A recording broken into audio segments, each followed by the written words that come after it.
Hello, Bruce. Good morning, Simon. How are you today? I'm feeling okay, thank you very much. Good. A little bit windy. A little bit windy? You got a bit of the windy pops? Yes, I need someone to put me over their shoulder and just Give you a slap. Tap my back a bit. Excellent. This is what? Yes, it is. You're right. This is what, you are who, we are when. Right. This is Factoraly. I'm Yes. Simon Wells. I'm Bruce Fielding. And the when is now. Yes, today. We do this every week, don't we? We do every week without fail for the last year and a half. We must be so good at this by now. You'd like to think so, wouldn't you? So, how would you describe Factoraly, Bruce, to the uninitiated? Factoraly is a highly intelligent, intellectual delve into various subjects that are PhD level. Sure. No, it really isn't. And then the truth? So Factoraly is a fun-filled fact full of stuff about things. Yes, that's far better. That's Yes. far better. We pick a different subject each week, subjects which may or may not have any value to them, that often seem worthless and dull at the beginning. But by the end, crikey, we eke some interesting facts out of it. We do. I mean, sometimes they're little subjects and sometimes they're big subjects. Sometimes they're subjects that are global, Yes, like today's subject. indeed. We've picked a biggie. Well, have we? Well, There are all sorts of interpretations of today's. That's true, subject. yes. It's a biggie because it's got lots of different avenues that we could have gone down. Yes. Bruce and I don't tell each other what particular facts we're going to research separately. So we might have researched exactly the same points. 9 times out of 10, we've gone in completely different directions. It would be a very dull podcast if we'd both researched the same thing, wouldn't it? Yes. That's right, Simon. Tell me another fact that I already know.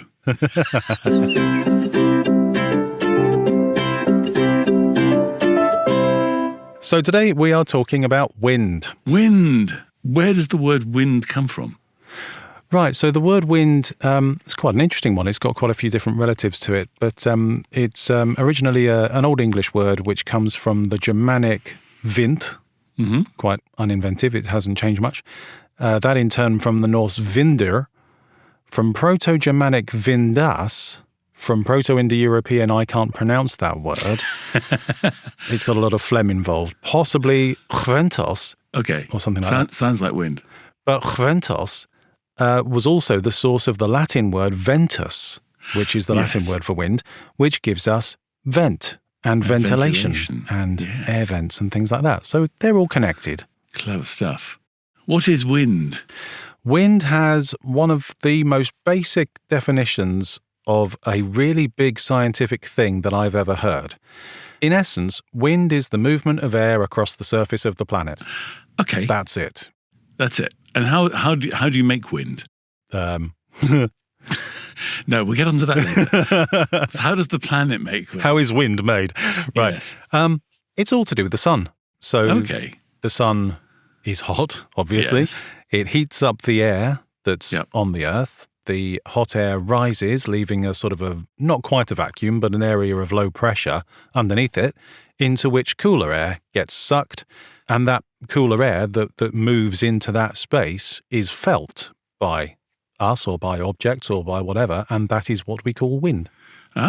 Okay. So the rising of the air causes wind. The rising of the air causes wind to blow into the space where the air space. was before Yes, it okay. rose. Got and it. then eventually it cools and comes back down and the whole thing repeats. Right. And does it all go in the same direction? No, No? that would be far too easy.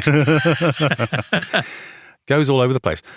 This is going to be a really easy one to get incredibly nerdy and scientific about, so I'm going to try really hard not to, except for this bit, because Okay. I found this bit really interesting. Here comes the science. Here comes bit. the science. It's hotter around the equator, obviously, and therefore the air rises from there and leaves that gap for the cooler air to flow into. If you can picture the globe and then picture it being sort of sliced into slices at roughly 30 degrees separation from each other, Okay. from north to south, those slices have wind that sort of emanates from the surface of the earth. It goes up, it splits around the equator, it either goes north or south, travels for about 30 degrees up the globe, falls, comes back along the surface of the earth to where it started, and it just cycles. It's got this sort of cyclical motion. Like rain. Like rain, And this happens sort of every 30 degrees north or south. And there are these little sections. Each one of these sections is called a cell. You get Hadley cells, you get Ferrel cells, and you get polar cells, depending on where they are on the Earth. And it's very, very interesting. I had no idea that that's how wind moved. So that's on the global scale. That's roughly how wind moves. But then, of course, you've got the local scale where it's interrupted by mountains and lakes and cold areas and hot areas and things like that. So the local scale messes it all up. Of course, I already know this because I'm a professional balloonist. Right. Actually, no, I'm not. Oh, do you know what? There comes a point where actually I could believe anything you say. But balloonists do know about this stuff. Have you ever wondered how you steer a balloon? Because it's kind of logical when you've done research into which way the wind blows. You can kind of work out how they steer balloons. And Yes. the way they do it is by height. Sure. So different winds blow in different directions at different heights in different places. Yes, so you go up a bit to catch a westerly wind or down a bit to catch an easterly wind. Exactly. Yeah. But what you can do is you can send up a little balloon before you send up the big balloon. Oh, right, as a test. As a test. So you basically send up the little balloon and you watch which way it goes as it goes up. Right, So if it okay. starts going left or if it starts going sort of forward or backwards or whichever, Yes. then you can kind of work out at what levels you need to have the balloon Right, okay. so that you can control the balloon. And then when you're coming down, same thing, except they don't send balloons down. What they do is they spit out the side of the balloon. What?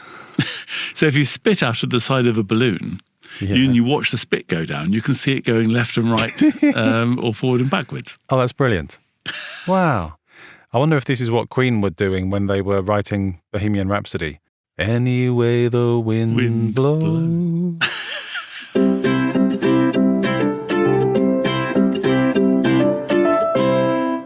Wind's been very useful, though. Wind has conquered the world. Ooh, that's a grand statement. Yes. Well, we used to have an empire.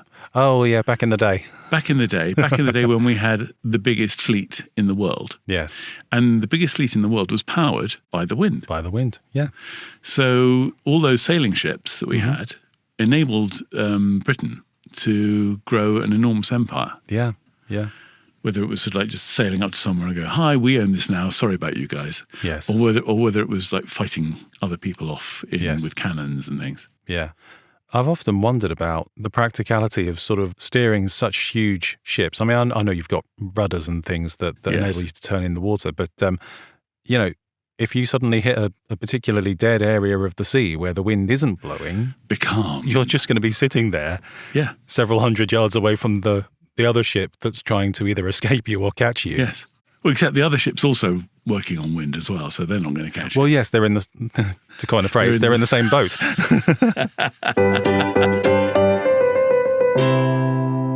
Yeah, so wind power really important for conquering other countries.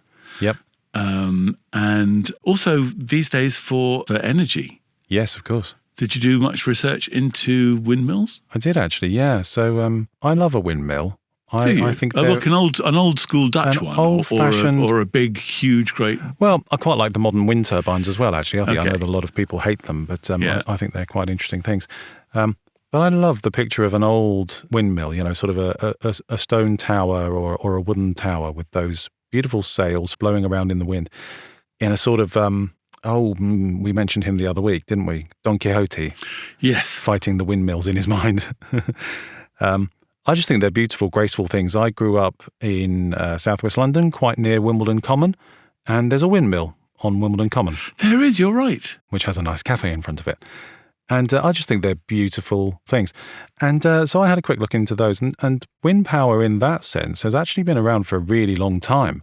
Back as far as the Babylonians, all the way back in the 17th century BC, I think this was quite a one-off because it isn't mentioned for several centuries after that. But the Babylonian emperor Hammurabi had a wind-powered device that irrigated his crops in Mesopotamia in the 17th century BC. Wow. So that's quite a long time ago. That is a long time ago. Nothing is mentioned for ages, and then all of a sudden the 9th century AD in Persia, you get windmills on sort of an industrial scale, but they're horizontal. So whereas our windmills stand up and the blades, the sails, are upright, this one in Persia, they were horizontal. So the sails lay flat and rotated parallel to the ground. And they were used exactly what you'd imagine windmills to be used for. They were used for grinding corn and pumping water and that sort of thing. It wasn't until the 12th century, so, 300 years later, in Europe, that we get the classical idea of the windmill that we know it now. Upright tower, sails on the front, wafting around in the wind. At their peak, around the mid-19th century, in England alone, there were over 10,000 windmills. Goodness me. And then steam power came along in the 19th century and the windmills sort of became less and less efficient and, they sort of got decommissioned. But, there was a time when you could hardly go anywhere in this country without seeing several windmills on the horizon. Yes. I mean, Holland's famous for them, isn't it? Well, absolutely. It's very flat and it's got sort of lots of decent wind, exactly. Solid, regular wind. You talked about wind turbines. Do you know when the wind turbine was invented? Oh, no, I don't. So think about Scotland. Scotland's very windy. Yes. And there was a chap called James Blythe, right, who lived in Kincardshire. Mm-hmm. And this was at the time when batteries were just being invented and electricity was being stored in batteries. Right. And he decided that he was going to power his house by electricity. Yeah. And the way he was going to generate the electricity and store it in batteries was using a wind turbine. And he sort of experimented with various different types of turbine. And sort of some of them didn't work because the wind was variable and would sort of knock the turbine over. Right. And so he needed a way of sort of working out how to regulate the wind. So he basically decided to use barrels, half barrels. So he chopped the barrel in half vertically. Right. So you get like a C shape of barrel. And he'd sort of mount all these C-shaped barrels on a post. Yeah. And use them to generate electricity. Oh, right. Which is then stored in batteries. And he did that in 1887. No. Yeah. No. The first wind-powered house, which was his holiday home in Kincardshire, was powered by batteries with electricity generated by a wind turbine in 1887. Good grief. That's incredible. I sort of had a look into wind energy. It seems like such a jolly good idea, doesn't it? Yep. Wind is a sustainable, renewable energy source. Nothing gets burnt, nothing gets used. It's just always there. And all we have to do is catch it. Yes. And I don't quite understand why we don't use more of it. But I don't know either. The part of the problem is the fact that the wind isn't constant. Much like solar energy, it isn't always sunny. Yeah. So you have to find a way of storing the energy that you've captured. So batteries are a big thing. Yes. But wind farms they're cheaper than coal plants to build. Once they're up, they're there. You get people objecting to them, though, don't you? You do, yeah. So if they're on land, you do get people objecting to them. I've driven past a particularly large wind farm in Bedfordshire, and they're very noisy. As those blades go round, they do make quite a thrumming noise. Yeah. And if you live within earshot of that, I can imagine that would be hell. Yes. So the alternative to that is to put them offshore, where there's loads of space. They're not in anyone's way. No people. They generate an awful lot more energy just because of the fact that there's that much more space. You can put so many more of them. Yeah. It just seems like a no-brainer. We've talked about sort of regular and constant wind. Yeah. Is there a way of measuring how strong a wind is? Oh, yes, there is. Is there? There's a scale. Ooh, you're talking about Mr. Beaufort. I am. What have you found out about Mr. Beaufort? Absolutely nothing. Really? No. Oh, just as well I did it then. So Francis Beaufort was a word that I've never heard before. He was a hydrographer. Oh, okay. And a hydrographer is a scientist who does things to do with water. Water? Lakes, rivers, seas, things like that. Hydrographer. Okay. And he was an officer in the Royal Navy, and he was getting annoyed with the fact that there wasn't a standard scale to measure wind. Yes. a quote I kept on seeing online. Sadly, this quote didn't come from him, but I've seen it so many times that it's really stuck with me. One man's stiff breeze might be another man's soft breeze. I don't care that wasn't from him. I like it. Yes. So he wanted to standardize things, and he came up with this scale that ran from 0 to 12, and it worked on the basis of the characteristics of what you could see and feel and measure around you. And obviously, this was for naval purposes. So his original scale was all about the effects of the wind on the sea. Hence knots. Knots, right. Measured by knots rather than miles an hour. Yes, exactly, yes. So his scale was all about the size of the waves and the rocking of the boat and the rippling of the sails, these visual things that could sort of tell you how strong it was. So his scale sort of got changed and refined over the years, and eventually started to be applied to the land as well as to just the sea. So rather than talking about this is how big the waves are, we're now talking about this is how much the trees are swaying, or this is how much damage is being done to property during strong wind. His scale, which he first came up with in 1805, was first officially used in 1831 on Darwin's first voyage aboard HMS Beagle. Yes. Captain Fitzroy, who was the captain of that boat, caught the idea of this scale and thought, yep, I like that. Let's start officially using that. So at that point, it was officially incorporated by the Royal Navy as their means of measuring the wind. Cool.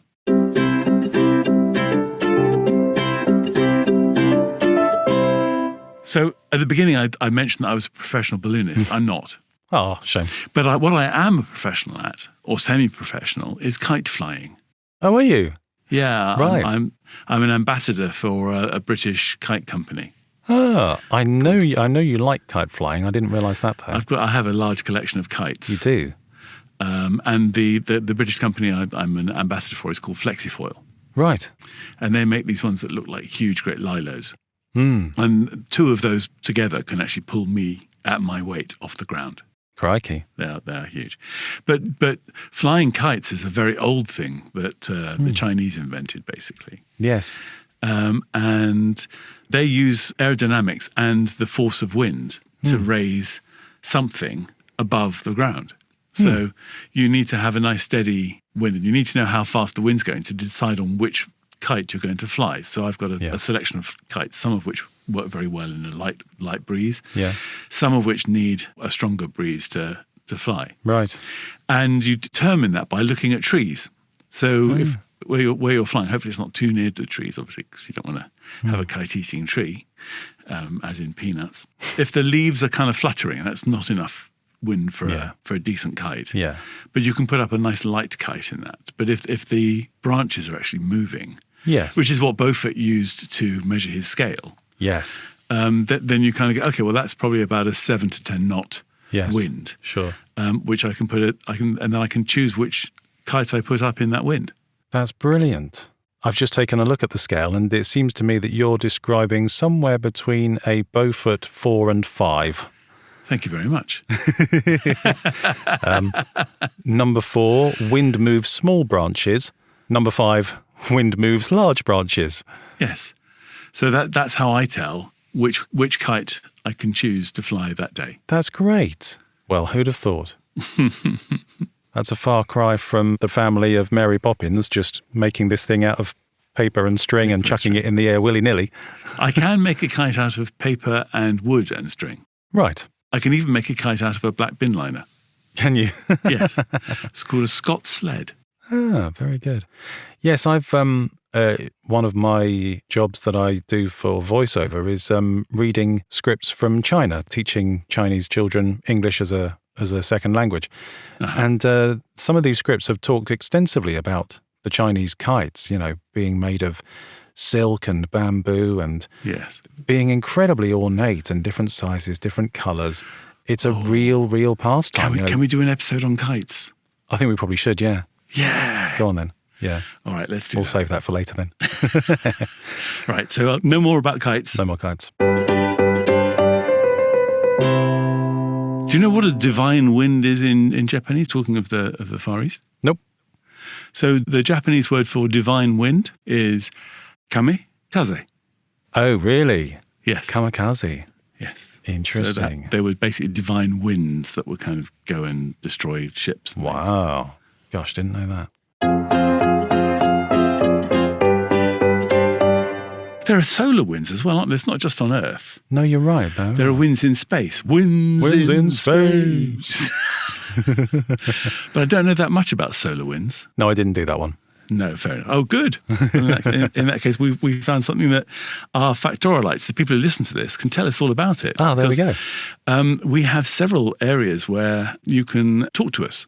So you can write us an email at hello@factoraly.com. Yes. You can go on our website, or you can go to our Facebook page. Indeed you can. Or if you see Simon or me in the street, you can just yell at us. Yes. Oi, I know something about solar wind. Yes. Strange thing to yell on the street, but there you go. I know. People will think you're mad, except for us.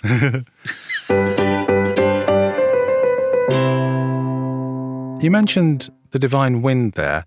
It occurred to me, I don't really know what heading to put this under, but the idea of wind being a metaphor for different things, it's sort of the winds of change. Exactly, yeah. Yes. There are so many references to wind in religion and myth and legend, through to book titles and movie titles and songs and things like that.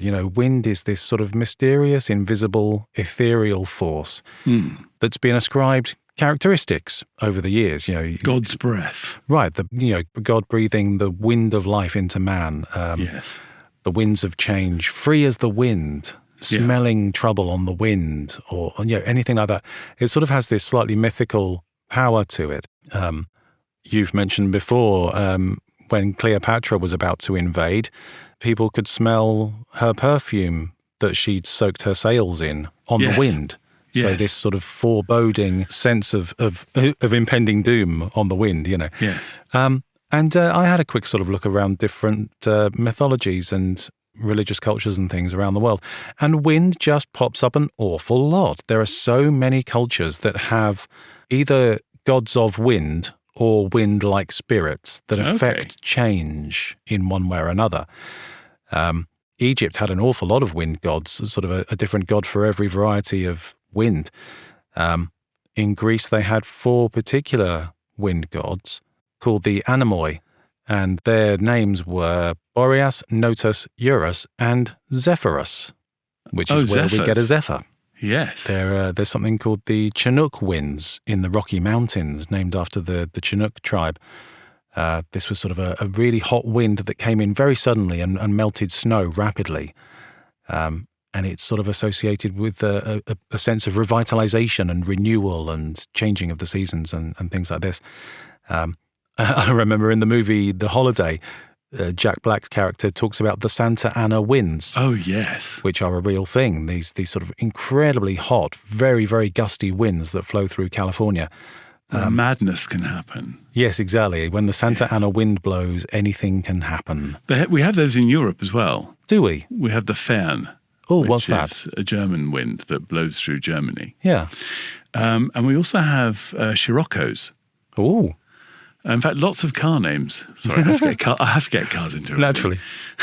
But lots of cars are named after different winds. Oh, interesting. I'll tell you what, I'll put a list of cars named after wind in the show notes. What a great idea.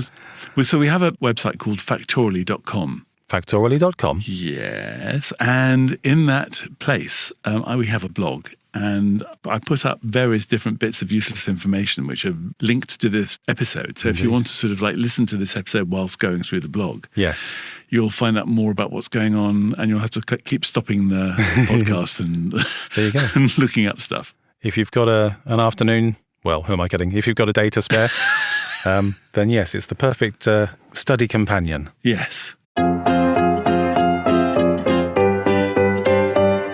The first thing I thought of when I thought of wind was a film. Oh, was it? Which film did you think of? Gone with the Wind. Gone with the Wind. Yeah, sure. And so I went down a rabbit hole. I'm sorry. I really did. It was based on a book, and the film rights were bought 2 weeks after publication of the book. Oh, gosh. So the film rights were bought really early. Yeah. And the film came out in 1939. And it was very successful. It won loads of Oscars. Hmm. It was 4 hours long. Really? Really Wow. long film. Wow. David O. Selznick was one of the producers. Yeah. And they did this wonderful thing where they did like the search for Scarlet, because everybody by this time had read the book. Sure. You know, the best-selling book of the year. Yeah. In 1936 or whenever it was, 1937. And so he decided to do the casting for Scarlet in public. Oh, really? And he had 1,400 people audition for the part, Wow. including Lucille Ball. Oh, really? Yes. So Lucille Ball was a comedian who had Yes, I Love Lucy. I Love Lucy. So there's a link between Gone with the Wind and Star Trek. Oh, hang on. How did we get to Star Trek? Because Lucille Ball had a company called Desilu Productions. And if you look at very early Star Trek, you'll see that she was the person who backed Gene Roddenberry to make Star Trek. Oh, is that right? Yeah, she put up the cash Huh. for Star Trek. I didn't know that. So she was one of the 1,400 people who did auditions. About 32 people did screen tests, Right. including Vivian Leigh, who got the part. All right. And everybody else was going, oh, we have to be Scarlet. It was wonderful marketing. Sure. And then somebody on the cast knew Laurence Olivier. And he said, my wife would be quite good for this. So Vivian Leigh got to go for it. Wow. And I heard, because we're voiceovers, Yes. that the way she got into character, because she's obviously English, of a Southern belle, Yeah. was her voice coach would make her say forward before she sort of said anything. So she'd get into the accent that way. That's Which great. I love. I mean, it had three directors, Mm-hmm. George Cukor and two other people. When it was originally created, the screenplay was 6 hours long. Oh, my So goodness. not just the 4 hours it ended up. Yeah. Wow. And the guy who wrote the screenplay, Sidney Howard, sadly died before the premiere. Oh, no. So there were 15 writers on it that were various people were tried on it, Yeah. including F. Scott Fitzgerald. Oh, It's got a lot of firsts. It was the first colour film to win an Oscar, right. and it had the first black Oscar nominee, Did it? Hattie McDaniel, who played the maid. The maid, yes. But Hattie wasn't allowed to attend the Oscars. Oh. And Clark Gable threatened to boycott the Oscars because he was like, no, you've got to let her, she's nominated for an Oscar, you've got to let her in the building. Yeah, yeah. And yeah, so and he actually threatened to boycott it. Well done, Clark. But Hattie had a word with him and said, look, you have to go. I'll be fine, but you have to go to the Oscars. Gosh. So that's one novel turned movie with wind in the title. One of my favourite ever books has wind in the title. Oh, Wind in the Willows? Very good. Oh, yes. Oh, You know me good well. guess. I loved Wind in the Willows as a kid, not least because there was a wonderful stop-motion animation TV series of The Wind in the Willows, I remember it. which had David Jason as the voice of Toad and Peter Sallis, who we all now know as the voice of Wallace in Wallace and Gromit, Yes. as Ratty and various other people. And it's just gorgeous. It's just beautiful. All the imagery of it. Mole in his little dark home, Rat in his rowing boat, Toad with his motor cars, and I can barely see a vintage motor car go past without shouting poop poop. Gorgeous. So yeah, Wind in the Willows, love it. Yeah, I mean, other uses of wind in it. I used to do the advertising for Arista Records. All right, And one of the bands that we were advertising was a band called Earth, Wind and Fire. Wind and Fire. Ah, One of my favourite ever bits of merch that I ever did was a clipper lighter. oh, And yeah. on the side of the clipper lighter, it said Earth, Wind, and. Oh, that's very good. Well done. Very happy with that. So you talked about the speed of a wind. But do you know how you work out the direction of the wind? You use a windsock Yes, or a weather vane. or a weather vane. Yes, depending on where you are. Yes, like one of those ones with a cockerel on it or an old man. That's right. Yeah, you often see them sort of sitting atop old houses or barns or stables. Yes. So how do you know where the wind's coming? Because the little arrow moves around. It does. And when it points to a certain direction, how do you know that's what the wind is called? Is it the direction that it's coming from or the direction that it's going to? No, you were right the first time. Is it's it? the direction it's coming from. So a northerly wind is coming from the north. Right. A southerly wind is coming from the south. So if you Okay. look at a weather vane, the compass points on a weather vane are actually the reverse. Oh. So if you look at a weather vane and you see north is over that way, Yeah. then actually north is completely the reverse direction. Oh, I see. So they are particularly labelled for the purpose of the naming of the wind rather Yes. than the direction on the compass. Yes. Oh, that's great. Had no idea. It's not just the sun that generates wind, though, is it? Isn't it? I do. Right. Do you? Oh, we're talking about human wind. Of course we are. Human Of course wind. we are. Yes. Had to come there sooner or later, didn't we? We had to get to farting.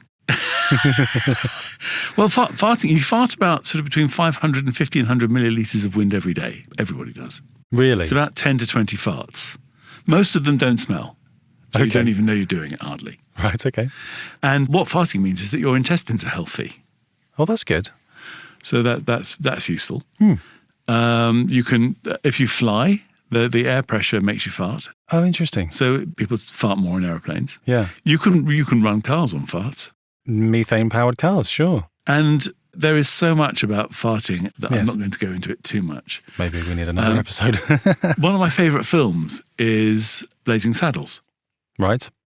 Oh, the And there is a- campfire. There is a famous campfire scene in Blazing Saddles where people are eating beans Yes. and they are burping and farting. Yeah. And one of the other characters in Blazing Saddles is the governor, William Le Petomane. Right. Now, Le Petomane is a very interesting guy. He's a French guy. He lived in he was born 1857 till the end of the Second World War. Right. And this guy, Le Petomane, Joseph Pujol was his actual name. And he worked out, he fell overboard of a boat one day and he felt water going up his insides. Ooh. And he realized that he could actually inhale through his anus. Really? Yeah. So it wouldn't go through his digestive system. So he could actually inhale water and squirt it at a wall from about 16 feet. Oh, my goodness. I mean, real good control of his innards. And he became really famous in France, in fact, all over the world. Right. He had an act that he did impressions from the anus, where he did impressions of gunfire, he did impressions of old ladies, he did impressions of different accents. He had one called The Bride on Her Wedding Night, and then The Bride the Next Morning. Because this is an audio podcast, people can't see the expression on my face. It is one of sheer confusion/delight. I will put a link to a short film that was made by Leonard Rossiter some time ago, all about Joseph Pujol. He started off, he was the son of a baker, and he developed this skill when he was a soldier. He would entertain mates in the barracks with his farting skills. And he went in to go and see a guy called Ziegler at the Ziegfeld Follies in the Moulin Rouge in Paris. Did his impressions, and the guy signed him on the spot. Wow. And he gave him a spot in the Folies Bergère. And at one point in his career, he was the highest earning performer in Europe. Good grief. This guy who could fart, that's all he did. He went on stage, he said something about, this is the squeaky boots of a sergeant major, and he'd do farts. Oh, we can all picture what that fart sounds like. Yes. Eventually, he decided to make a record of Clair de Lune, which you can still hear. In fact, when he released the record, there were a lot of people who wouldn't go and see him because they thought it was beneath them to go and see a man farting on stage. But they liked the idea of it. Yeah. So they bought the record. Right. And Debussy, who wrote Clair de Lune, he saw his royalties soar. They actually rocketed because of Joseph Pujol. That's amazing. And his record. Well, I don't think anyone expected to hear that on an episode about wind. No. That's brilliant. So, Simon, at this point in the show, we often talk about records. Are there any, I guess the fastest wind, the strongest wind, things like that. Are they sort of records that you've managed to find? Yes, there are quite a few, actually. The fastest ever recorded surface wind speed was recorded at Mount Washington in the USA in 1934, and that wind topped 231 miles per hour, Wow. which by my counting is really fast.